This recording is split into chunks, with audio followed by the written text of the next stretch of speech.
Where are you from?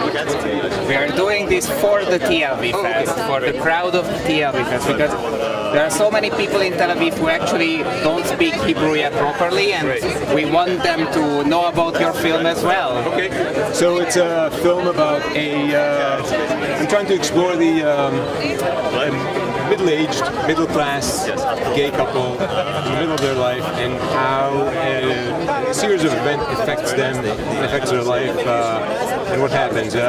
One of the topics that it deals with is the whole issue with children in the gay community, which is sort of a new, it's something that the gay community is experiencing within the last 10-15 years, whereas straight couples have been experiencing that pressure to bring kids forever. You know, you get married, when you bring kids, and all, when you're having kids and all that. And this is a relatively new conversation in the gay community, and how it affects people, how it affects gay men, how it affects the people around them. So this is one of the main topics that the film deals with. I feel like your character kind of like has it all at the beginning, and then most of the times with straight relationships the question comes up like, can we really have it all if we don't have kids? You think this is already something that gay people also start to experience? So many gay people have kids that it's starting to become also like an instinct, like I'm 38, maybe I won't have kids. True, and it's something that years ago gay men did not really experiencing, that urge or the need or even the pressure from society to have kids. In the movie, the main character talks about it being a trend. He's so aggressively reluctant to think about it that he pushes it away by saying it's a trend. And he claims that if people gay couples decide not to have kids, they're pushed back into the closet and they have to fight for their own independence and their own expression all over again after the initial coming out of the closet. There is also a best friend in your film, a lady, a girl, and I personally have a feeling that every time I watch a movie, it doesn't matter how fun it is, it doesn't matter how exciting is the script, if there is no leading lady, I'm losing my attention over the film. So did you purposefully bring in female power into the film, or was it something that you felt like the storyline requires it? It's very interesting you're saying that, because it never crossed my mind. I thought it was a good balance for the story. I thought the main character needed a counterbalance almost in a female version, a powerful, independent, successful person as he is.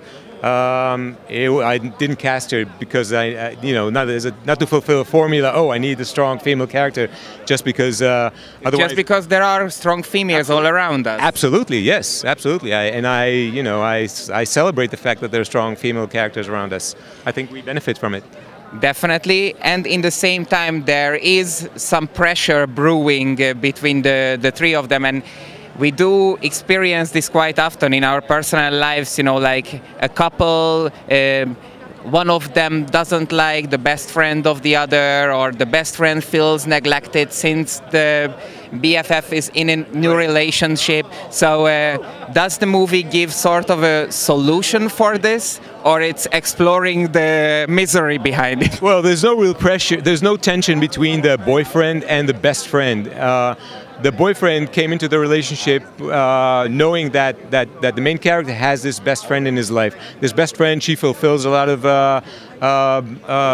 duties, or not duties, but she represents many things in his life. She's a sister figure, a mother figure, a friend figure. And the boyfriend actually gets along very well with her. I mean, there's a bit of a respectful distance that because of the events that take place in the movie breaks, and they become somewhat closer. But there's never tension, and there's never an issue of she's taking too much time of our time, and that is not part of the. It's a very good example for all of us. Hopefully. There are so many, you know, I don't like the title gay movie. I don't like to badge it on pieces of art, but in Israel there is a history of gay films, and I, as a writer, a few times I had to make a listicle about iconic gay movies. Do you feel like there were some milestones that kind of like inspired you throughout your art, throughout your work? Specifically gay films? Yeah, made in Israel. Made in Israel.